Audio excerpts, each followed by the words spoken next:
Hello everyone, you welcome to this news hour on Equinoxe television, live from our headquarters in Cameroon's economic capital, Douala. I am Bable Jonathan. Anglophone leaders meet in Toronto, Canada to find a way out of the close to 5-year-long armed conflict in the northwest and southwest regions of the Republic of Cameroon. A cab driver who narrowly escaped death earlier today in the southwest regional chieftain Boya is arrested, and taxi drivers in the town of Boya planning a strike action to demand for his liberation. In the meantime, despite widespread condemnation of the military strategy being implemented in the northwest and southwest regions of the country, the military continues tracking down and killing non-state armed group fighters. Stay with us.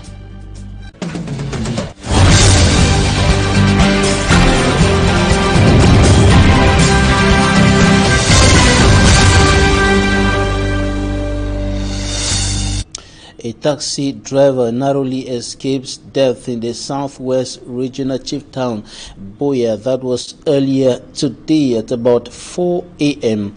and witness accounts say at about 4 a.m. today the driver stopped to pick up a passenger at checkpoint in Moliko, but the passenger did not go into the vehicle but rather threw a parcel into the car, and the parcel containing an explosive device exploded few seconds after the driver moved out of the car, and the unknown individual who threw the parcel into the car had escaped.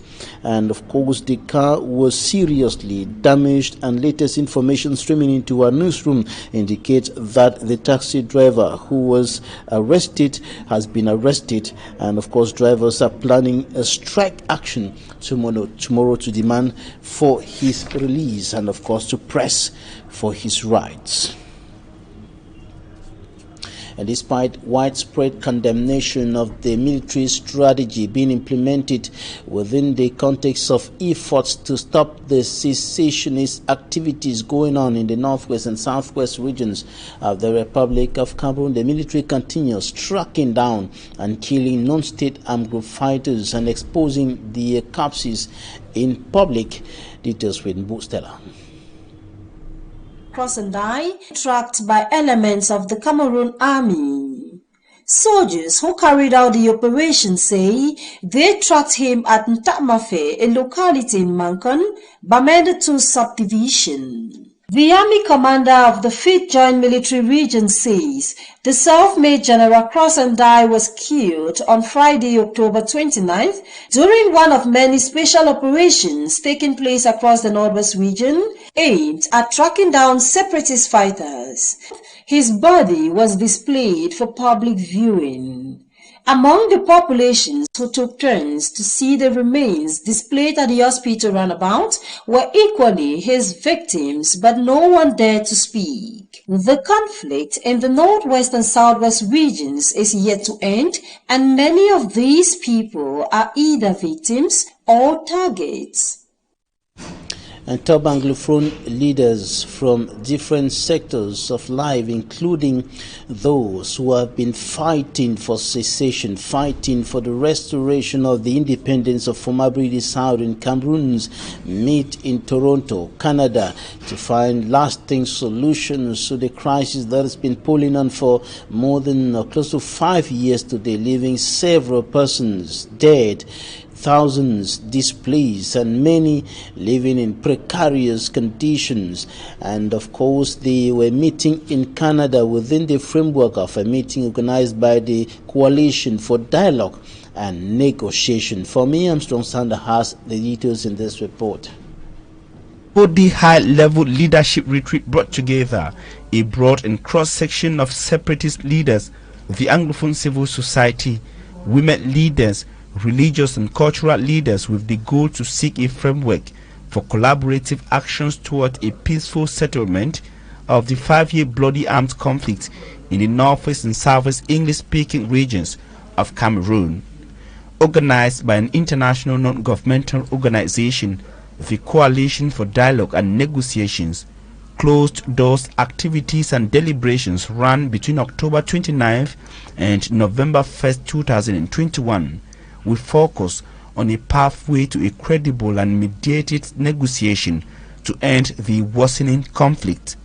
Observers say the particularity of the Canada International Forum is its ability to bring together a cross-section and diverse groups of Anglophone leaders from Cameroon and the diaspora for the first time since the start of the armed conflict.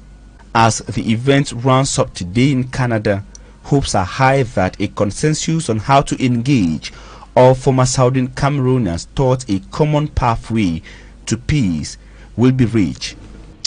And another year eating up the fabrics of the Republic of Cameroon, hate speech and xenophobia. These are the issues that are on the agenda of the National Commission on the Promotion of Bilingualism and Multiculturalism, who are multiplying and enhancing efforts to turn down the consequences of these ills on the population, these ills which are among the factors that have contributed to worsen the socio-political and security tensions in the northwest and southwest regions and also in other parts of the country. And the National Commission on the Promotion of Bilingualism and Multiculturalism is in the town of Douala, and the officials of that organization, including the vice president and other members, were meeting with the top management of Equinoxe Radio and Television today. The managing director, the CEO, chief executive officer, Severin Chunke, and the other authorities of the media organ discussed with the members of the National Commission on the Promotion of Bilingualism and Multiculturalism on how to enhance the fight against these ills and also to promote bilingualism and multiculturalism and of course living together in the Republic of Cameroon. And the members of the commission were urging the authorities of Equinoxe Radio and Television to continue and increase their own participation in the fight against the multiple ills in the Republic of Cameroon, including hate speech, xenophobia, and of course to promote bilingualism and multiculturalism. And in response, the management of Equinoxe Television asked the authorities of the National Commission on Bilingualism and Multiculturalism to ensure that they do their best, they step up the actions that they are taking, and also ensure the implementation of some of the decisions and statements that they have made earlier concerning these issues in the Republic of Cameroon, but more importantly to target the politicians who are promoting hate speech and xenophobia in the Republic of Cameroon. And now on to something else. Now we're going to talk about this incident that concerns the death of an individual who died in mysterious and unclear circumstances. And Smanjik and Gabriel simply indicates to us that the security forces have opened investigations after a 25-year-old man was discovered dead in his house at Tafi neighborhood in Buda in the west region of the Republic of Cameroon. And only the investigations will tell us what actually happened to the deceased. His report. Consternation grieves inhabitants of Lafi Quarter under Bamingida in Buda, west region of Cameroon. They woke up to discover the lifeless body of 25-year-old Ngunu Delo Martini in his room. The boy, who is a butcher, was supposed to be inaugurating his new house, which he recently constructed, before he was discovered in the pool of his own blood. According to his girlfriend, it was after she called severally without any response that she moved home to discover that Delors was no longer alive. Immediately, the population of Lafi Quarter alerted the security forces, who came to the scene of the incident.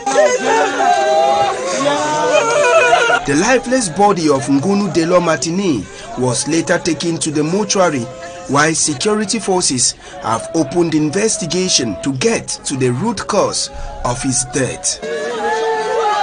And coming up, Manjikan Gabriel takes a look at the deplorable conditions in which inmates are detained in overcrowded prisons across the Republic of Cameroon. Inmates found in several prisons across the national territory to an extent are believed to be maltreated by those expected to take care of them. It is for this reason that prison superintendents drawn across the national territory met in Buda, West Region this weekend.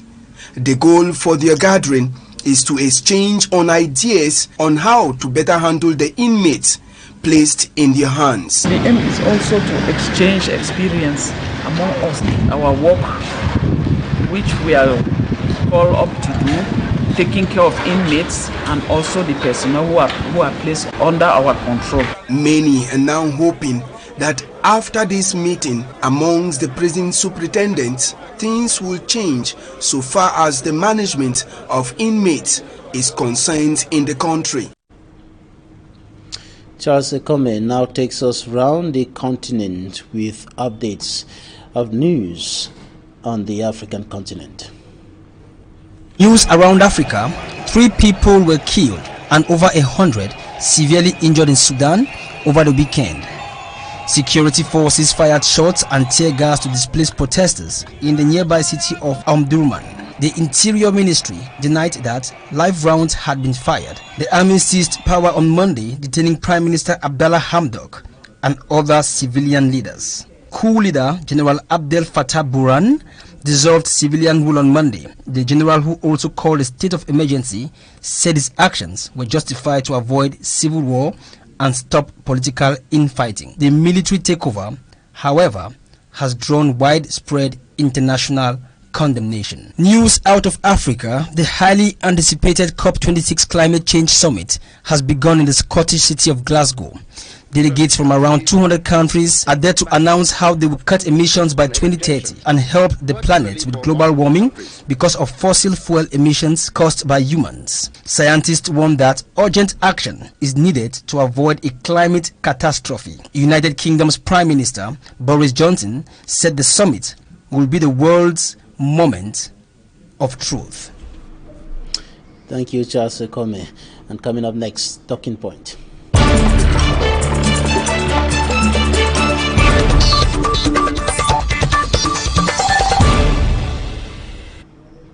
Today we are receiving a civil society activist coming to us all the way from Hamburg, Germany. Padia Sanga, welcome.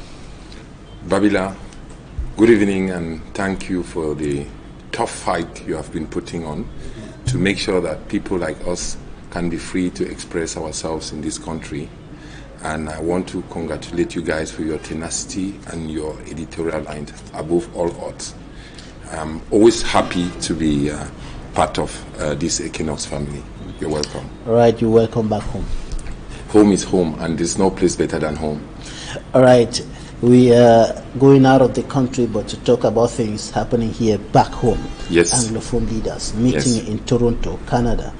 4 days meeting, bringing together people from across the board, the moderates, those who are the extremes, and the men of God, and everybody, to discuss the way out of the troubled waters in the northwest and southwest regions. What do you think about this meeting organized by the Coalition for Dialogue and Negotiation? Listen, Babila, I want to take you people memory lane. You heard, I don't want to be partisan here, but you heard Frundi and the Cardinal said Anglophones should meet and talk to themselves first. And Frundi went to the extent of saying that even if it is out of the country, Anglophones should meet. Cardinal Toomey took the mantle, that may his soul rest in peace, and said there should be an Anglophone general conference to let Anglophones of all shades of opinion air their views, those in the diaspora. And this meeting has been long awaited. But the peculiarity of this meeting is that you saw members of the College of Conveners of the Anglophone General Conference there. You saw members of the civil society like Agwabala, who was also there. And then you saw these people who call themselves Ambazonian. They came and met them. And the problem with this meeting is that it is a little bit too late. And I think that if the diaspora start talking to themselves, that would pave an enabling environment for the government to facilitate those stakeholders at home, Anglophones among themselves first, to talk to themselves. That is what it is. So when you see, I don't hide it, Bala is one of those people who believe in one Cameroon like them, myself in a federal system. He was there. But instead of me going to Canada, I'm coming here to Cameroon to tell you what is happening in the diaspora. And he went to Canada to tell them what is happening in Cameroon. So that's how we synergize under the banner of the Anglophone General Conference. And we are coming to tell the Cameroon government that all the stakeholders should be given the opportunity to sit down and talk to themselves, because Anglophones have killed Anglophones. And some Francophones sponsored those killings. The videos are out there. You are a very well-vested journalist. You should know better than myself what I'm trying to say here. It is often said, Paji, that better late than never. This meeting coming at this point in time, can it be the way opener? It has always been the way open. We have always said dialogue. Everybody of level-headedness, everybody with some level-headedness has always said Anglophones should talk to themselves, because when we left Enugu as a political entity, it was a bloc. It was a bloc. But when you listen to the rhetoric that is coming, people who are fighting for the same cause, they call themselves traitors, enablers, and they have killed themselves in certain areas. In Guzang, in Bui, in Mator, in Batibo, and so on and so forth. So how do you explain such a situation?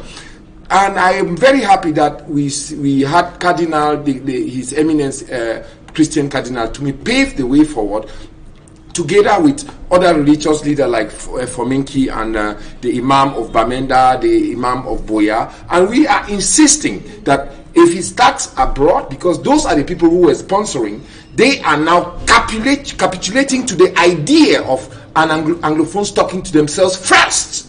Because we don't want a situation where they would want to dilute the Anglophone problem and make it a Cameroon problem.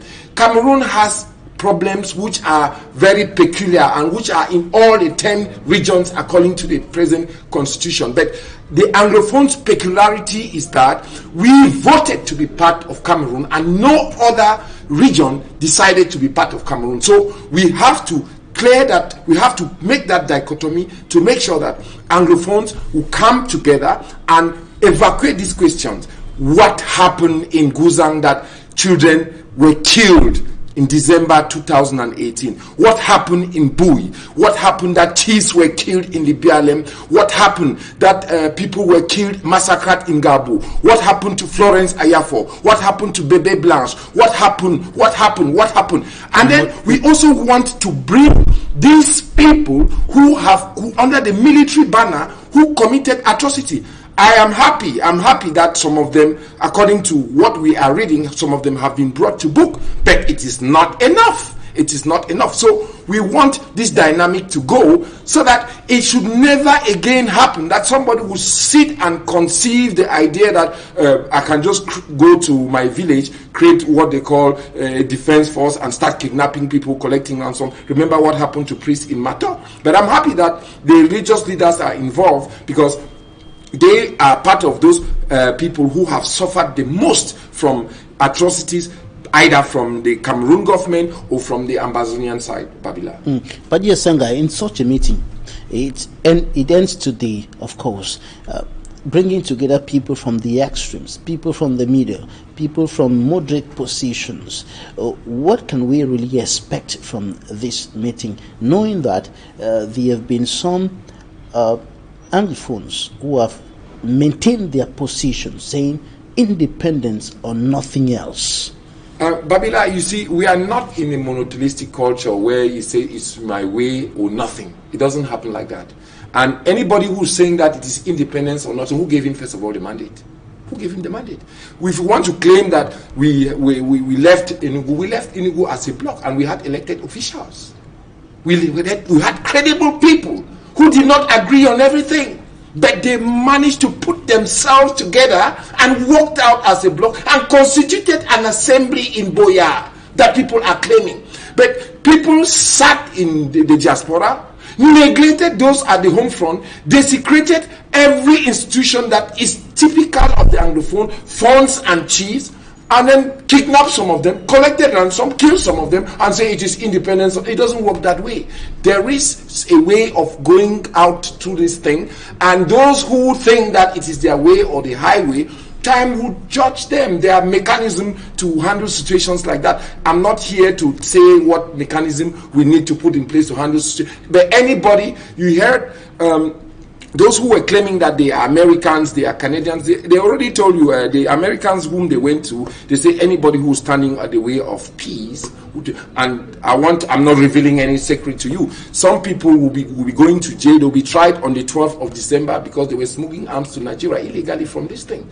People are lying in their grave, and you see that people, you sit in your comfort zone in Europe and tell people that it must be your way, whereas none of them who is sitting there has lost a child, has lost property. Some of them, their children, their parents were arrested here in Yaoundé with millions and billions of CFA. Some of them displaced their mothers. Some of them had their parents died in Yaoundé when they are saying that the enemy is Francophone. But I'm also very happy with the attitude of our Francophone brothers, and it brings me to the memory of people like Felix Roland Moumet. Why am I happy with the attitude of our Francophone brothers? Because some people said Francophones should leave. They wanted to create a situation where Francophones will be fighting themselves, and Anglophones and Francophones will be fighting themselves in the French regions of Cameroon. But I want to confirm to you today that statistics show that there are more Anglophones in the 8 regions in Cameroon than Anglophones in the diaspora combined.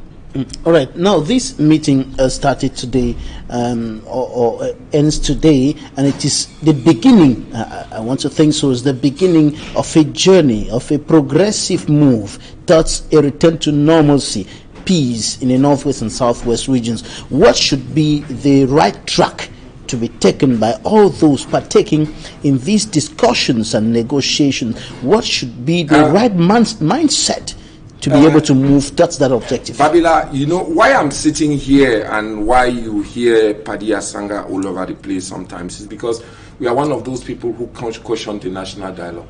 We took all the risks and came here and pulled Boyd out of the bushes when they said they were no Amber Boys, until they had their own people that they identified as their general to come to confirm that yes, they have already abandoned. So the right track should be sincerity. All those people who are standing on the way of peace, the long and slow arm of the international justice and national justice system shall play its part. Justice is very, very slow, but it's going to happen.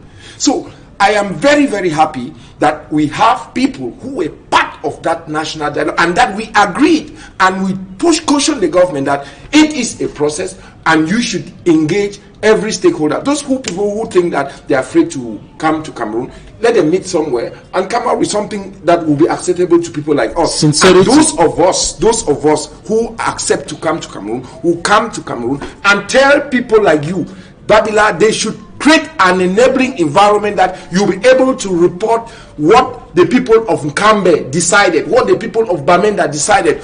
Bamenda doesn't have the same problem in Kambe. Limbe doesn't have the same problem with Menchum. Ghost towns are not everywhere. People are going to school to some areas. So you cannot tell us that because ghost towns are happening in some remote areas, it means that all of us have been taken hostage. It doesn't work like that, Babila. All right, Padia Sanga, sincerity is the watchword I pick out from what you just said now. While this is going on and other efforts going on the side of the government and other stakeholders, the military is continuing with the strategy of tracking down and killing non-state armed group fighters in those 2 regions, despite widespread condemnation of this military maneuver, this military force being used on the ground, and the bodies of those killed being displayed as war trophies. Babila, it's an unfortunate situation, and when you talk about the military of killing them and they killing the military, it is something that has been done by both sides. We have seen the body of military personnel displayed on the streets, just like military people display their body on the street. That's how some dirty wars are fought. And they do that in order to prove their prowesses. And we cannot disagree on that. All right, Badia Sanga, thanks so much for coming. You're welcome, Babila. I'm happy to be here. Bye-bye. Thanks, ladies and gentlemen, for staying with us. La Presse Dispute comes up next live from Cameroon's political capital, Yaoundé, and after that, Equinoxe.